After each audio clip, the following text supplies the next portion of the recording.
इब्तदा है रब्बे जलील के बबरकत नाम से, जो दिलों के भेद खूब जानता है। देखती आंखों सुनते कानों को नबी टीवी की तरफ से अस्सलाम वालेकुम। दोस्तों, वैसे तो बरियाज़ों खुशकी के खिते को कहा जाता है। दो बरियाज़ों के दरमियान समंदर आ जाए तो इसे एक दूसरे से जुदा करता है, लेकिन बरियाज़म एशिया और यूरोप मुख्तलिफ मकामात पर एक दूसरे से जुड़े हुए हैं। दोनों बरियाज़मों का इस मुल्हिका इलाकों को यूरेशिया कहा जाता है और यूरेशिया में बसे हैं Russia, Azerbaijan, Moldova, Armenia, Georgia और बनारस जैसे मुल्क। आज की हमारी ये वीडियो यूरेशिया में से एक मुस्लिम मुल्क अज़रबैजान पर है। अज़रबैजान जो नस्ली एतबार से रशियन और तुर्कों के बहुत ज़्यादा करीब पाए जाते हैं, इखलाकी तौर पर इनका कुर्ब यूरोपियन से ज़्यादा मिलता है। 90 की दहाई में जब सऊदी यूनियन का इत्तेहाद ख़त्म हुआ और नए ममालिक वजूद में आने लगे, तो इनमें से एक अज़रबैजान भी था, जिसे पहले तस्लीम करने वाले ममालिक में पाकिस्तान और तुर्की ही थे। जिस तरह पाकिस्तान की आज़ादी के बाद पाकिस्तान दो हिस्सों में हिंदुस्तान से अलग हुआ था, एक मशरक़ी पाकिस्तान और दूसरा मगरबी पाकिस्तान।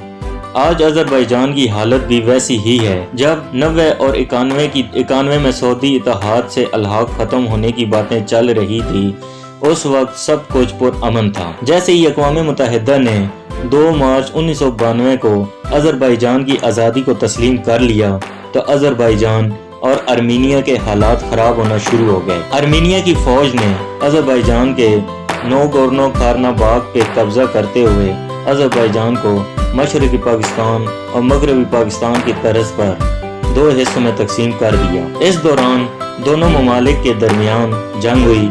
आलमी ताकतों ने आर्मीनिया की पुष्ट पनाही की और इस्लामी ममालिक के अज़रबैजान का भरपूर साथ दिया। मसला अक़वाम मुत्तहिदा में पहुंचा तो इस इलाके को अज़रबैजान को सौंपने का वादा किया गया, जो आज तक अज़रबैजान के हवाले नहीं किया गया। दोनों ममालिक की अफवाज का इस इलाके पर कब्जा बरकरार है। इस मसले का आज तक कोई हल नहीं मिल सका। इसकी एक वजह तो ये है, वहाँ आबादी मसीह लोगों की है और आर्मीनिया भी एक क्रिश्चियन मुल्क है। दूसरा, इस मसले का हल न होने की वजह ये इलाका तेल और गैस जैसी कुदरती मादनियात से भरा पड़ा है। पाकिस्तान ने हमेशा से ही अज़रबैजान का साथ दिया है। दोनों ममालिक के बहुत गहरे अस्करी ताल्लुकात भी कायम हैं। अज़रबैजान, जिसका आर्मीनिया से तनाज़ा चल रहा है, उसने भी आर्मीनिया को तस्लीम कर रखा है, लेकिन पाकिस्तान दुनिया का वाहिद मुल्क है जिसने अपने अज़रबैजान की खातिर आर्मीनिया को अभी तक तस्लीम नहीं किया। और दुनिया में इस वक्त आर्मीनिया और इसराइल 2 ऐसे ममालिक हैं जिनको पाकिस्तानी हुकूमत अभी तक तस्लीम नहीं करती है। हमें इसराइल की तो समझ आती है, लेकिन ये समझ से बाहर है जिस मुल्क का यानी अज़रबैजान का आर्मीनिया से तनाज़ा चल रहा है, इन दोनों ममालिक ने एक दूसरे को तस्लीम कर लिया है। इस मसले के हल के लिए कई बार दोनों ममालिक मुज़ाकरात भी कर चुके हैं, तो ऐसे में पाकिस्तान आर्मीनिया को तस्लीम क्यों नहीं करता, ये हमारी समझ से बाहर है। जिस तरह कुछ अरसा पहले पाकिस्तानियों का रुझान तुर्की की तरफ हो गया था, हर कोई यही समझ रहा था कि तुर्की अब यूरोपीय यूनियन का मेंबर बन चुका है। पिछले कुछ सालों से सियाहों की आसानी के लिए अज़रबैजान ने पाकिस्तान के लिए ई-वीज़ा सर्विस शुरू की थी, जिसकी मदद से सियाह अपने घर बैठे अपने कंप्यूटर से अज़रबैजान का ई-वीज़ा अप्लाई करते हैं और उन्हें 2 से 3 दिन के अंदर अज़रबैजान का ई-वीज़ा मिल जाता है। आज हर दूसरा एजेंट अवाम को धोखा देने की कोशिश में लगा हुआ है। काम काज करने वालों को ई-वीज़ा लेकर उन्हें अज़रबैजान भेज रहे हैं और उन्हें सुहाने ख्वाब दिखला रहे हैं कि जल्द अज़रबैजान भी यूरोपीय यूनियन का हिस्सा बनेगा, और अपनी पूरी यूरोपीय कोशिश में है कि जैसे तैसे करके पाकिस्तानियों के लिए इस आसान वीज़े को ख़त्म करवा सकें और पाकिस्तानी सियाह जो ख़ास कर सैरो तफरी की घर से जाते हैं, उनके लिए भी अज़रबैजान का वीज़ा यूरोपी वीज़ों की तरह मुश्किल हो जाए।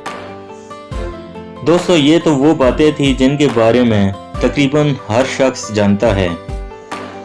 आइए अब बात करते हैं अज़रबैजान के उन छुपे हुए हक़ाइक़ की जिनके बारे में किसी को ख़ास इल्म नहीं है। दोस्तों, अगर आपने अभी तक हमारा चैनल सब्सक्राइब नहीं किया तो नवीद टीवी को सब्सक्राइब कर लें और साथ बेल आइकॉन को लाजमी दबा दें ताकि हमारी हर नई वीडियो आप तक आसानी से पहुंच सके। दोस्तों, अज़रबैजान की सरहदें कास्पियन सी शुमाल में रूस और जॉर्जिया, मगरब में आर्मीनिया और तुर्की, जबकि जनूबी सिंध से ईरान जैसे मुल्क से मिलती है। इस वक्त जिस रकबे पर अर्जी हुकूमत कायम है वो रकबा है 8600 मुरबा किलोमीटर का। अपने रकबे के लिहाज से ये मुल्क दुनिया का 12वां बड़ा मुल्क है। मुल्क के 4400 मुरबा किलोमीटर के रकबे पर इस वक्त आर्मीनिया का कब्जा भी कायम है। मुल्क की मौजूदा आबादी 1,27,000 के करीब है और ये मुल्क अपनी आबादी के हवाले से इस वक्त दुनिया भर में 90 नंबर पर बड़ा मुल्क तस्वर किया जाता है। ये मुल्क दुनिया में उन ममालिक में से एक है जिन पर अलेक्जेंडर यानी सिकंदर आज़म की भी हुकूमत रह चुकी है। उमवी दौरे हुकूमत में इस मुल्क में अरब से आने वाले मुसलमानों से कब्जा किया था और फिर आने वाले सालों में इस्लाम इस खिते में फैलता चला गया। जब सल्तनत रूस का खात्मा हो रहा था तो अज़रबैजान, आर्मीनिया और जॉर्जिया ने मिलकर एक रियासत कायम की जिसका बहुत जल्द खात्मा भी हो गया और 1918 में अज़रबैजान ने तीनों ममालिक की मुल्का रियासत से अलहदगी इख्तियार करते हुए अपनी आज़ादी का ऐलान कर दिया। इस रियासत को दुनिया की पहली मुस्लिम पार्लिमानी रियासत होने का एजाज़ हासिल हुआ था। 1936 में अज़रबैजान दोबारा से सऊदी यूनियन का हिस्सा बना और 1992 तक ये रूसियों के मुताज ही रहे। आज अज़रबैजान आज़ाद है। इनकी आज़ादी को आप इस मुल्क में पहुंचकर ही सही तरीके से महसूस कर सकते हैं। कास्पियन सी के किनारे बसाया बादे कूबा शहर, जिसका नाम मुसलमानों ने हवाओं का मारा शहर रखा था, आने वाली सदियों में बिगड़कर बाकू हो गया। आज इस शहर को मुल्क का सबसे बड़ा शहर होने के अलावा इस मुल्क का दारुल हुकूमत होने का भी एजाज़ हासिल है। अज़रबैजानी इस मुल्क की कौमी ज़बान है। यह ज़बान तुर्की ज़बान से निकली हुई एक शाख है। जिस तरह हिंदी बोलने वाले उर्दू को आसानी से समझ लेते हैं, वैसे ही तुर्किश बोलने वाले अज़रबैजानी ज़बान को आसानी से समझ लेते हैं। इसके अलावा मुल्क में ज़्यादा बोले जाने वाली ज़बानें जॉर्जियन, आर्मीनियन और रशियन ज़्यादा अहम है। इसके अलावा और भी बहुत सी ज़बानें बोली जाती हैं, मगर उनके बोलने वालों की तादाद बहुत कम है। अज़रबैजान की अगर मज़हब की बात की जाए तो मुल्क की 97.5% आबादी मुसलमान है, 1.1% मसीह बिरादरी और 1% ऐसे लोग हैं जिनका कोई मज़हब नहीं है।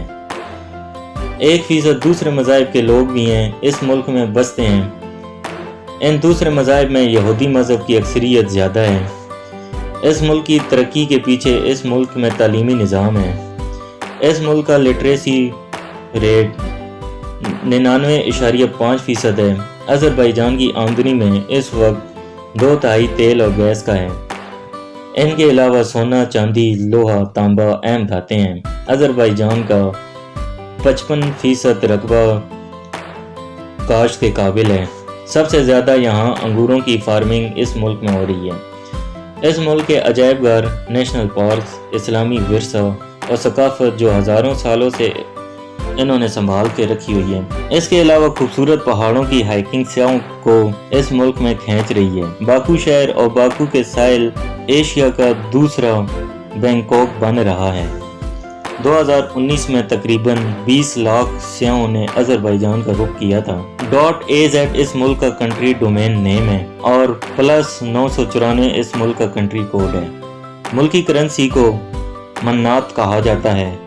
इनका एक मन्नात इस वक्त 90.75 पाकिस्तानी रुपए के बराबर है। اگر آپ ارمینیا گئے ہیں اور آپ نے وہ علاقہ وزٹ کیا ہے جو ہے تو آذربائیجان کا لیکن اس پر ارمینیا کا قبضہ ہے، اگر آپ نے وہ علاقہ وزٹ کیا ہے تو آپ کو آذربائیجان کی انٹری نہیں ملے گی۔ اس ملک میں بہنے والے دریاؤں کی کل تعداد 8360 ہیں، جن میں سے 8000 دریا 25 کلومیٹر سے بھی چھوٹے ہیں۔ ملک میں 10 بڑی جھیلوں کے علاوہ کل جھیلوں کی تعداد 450 سے بھی زیادہ ہے۔ آذری لوگ پین کیک بڑے شوق سے کھاتے ہیں۔ یہ لوگ چائے کے ساتھ میٹھا پسند کرتے ہیں۔ چائے کے ساتھ یہ لوگ میٹھا، جیم اور شہد خاص طور پر پسند کرتے ہیں۔ دن میں یہ لوگ 2 سے 3 بار چائے نہ پئیں تو ان کا دن نہیں گزرتا۔ آذربائیجان کا وہ علاقہ جس پر ارمینیا کا قبضہ ہے، وہاں کے گھوڑے دنیا کے گھوڑوں میں ہیرو قرار دیے گئے ہیں۔ یہ گھوڑے اپنے حسن اور تیز رفتاری کی بدولت پوری دنیا میں بہت ہی مشہور ہیں۔ آذربائیجانی لوگ سونے کے دانت لگوانے کے بہت ہی شوقین ہوتے ہیں، یہاں تک کہ یہ لوگ اپنے اچھے بھلے دانتوں کو نکلوا کر سونے کے دانت لگوا دیتے ہیں۔ کارپیٹ اور قالین دیہی علاقوں میں کئی صدیوں سے بنایا جا رہا ہے۔ قالین سازی ایک صنعت کے طور پر قائم ہے۔ اس ملک میں میوزک بجانا اور سننا ایک کھیل کے طور پر لیا جاتا ہے۔ اس کے علاوہ باکسنگ، والی بال اور شطرنج سب سے زیادہ کھیلے جانے والی گیم سمجھی جاتی ہیں۔ پرشین آئرن اس ملک کا قومی درخت کا اعزاز رکھتا ہے۔ انار کو اس ملک کا قومی پھل تصور کیا جاتا ہے۔ کالا باغ گھوڑوں کو اس ملک کا قومی جانور کہا جاتا ہے۔ آذروینی چکور کو اس ملک کا قومی پرندہ مانا جاتا ہے۔ آذربائیجان میں گیس کا بوتات ہے۔ ملک میں کئی جگہیں ایسی ہیں جہاں گیس نکل رہی ہوتی ہے۔ کئی جگہ ایسی ہیں جہاں گیس کے اخراج سے کئی سالوں سے آگ بھی جل رہی ہے۔ باکو میں بنایا گیا فلیم ٹاور ایسی بات کی نشاندہی کرتی ہے کہ خدا نے اس ملک کو گیس جیسی نعمت سے نواز رکھا ہے۔ آذربائیجان کا دنیا میں ایک اچھا نام ہے۔ اس کی ایک وجہ میڈیا آزاد نہ ہونا ہے۔ یہی وجہ ہے اگر ملک میں کچھ ہو بھی جائے تو کوئی خبر ملک سے باہر نہیں جاتی اور نہ ہی عالمی دنیا تک کوئی ایسی خبر پہنچتی ہے۔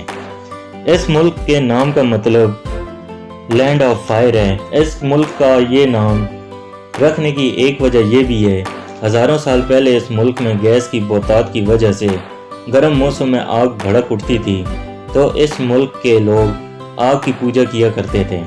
اسی وجہ سے اس ملک کو آج لینڈ آف فائر یعنی آگ کی سرزمین کہا جاتا ہے۔ اس ملک میں 60% رقبے پر پہاڑ ہیں۔ پاکستان وقت کے لحاظ سے آذربائیجان سے 1 گھنٹہ آگے ہے، جبکہ دونوں ممالک کی سرحد کی دوری 2000 کلومیٹر تقریباً بنتی ہے۔ آج کی اس ویڈیو میں بس اتنا ہی۔ اگر آپ کو ہماری یہ ویڈیو پسند آئی ہو تو اس ویڈیو کو اپنے عزیز و اقارب کے ساتھ واٹس ایپ اور فیس بک پر شیئر کرتے ہوئے اپنی پسندیدگی کا ضرور اظہار کریں۔ ویڈیو کو لائک کرتے ہوئے اور کمنٹس باکس میں اپنی رائے کا ضرور اظہار کیا کریں۔ نوید ٹی وی کی طرف سے اللہ حافظ۔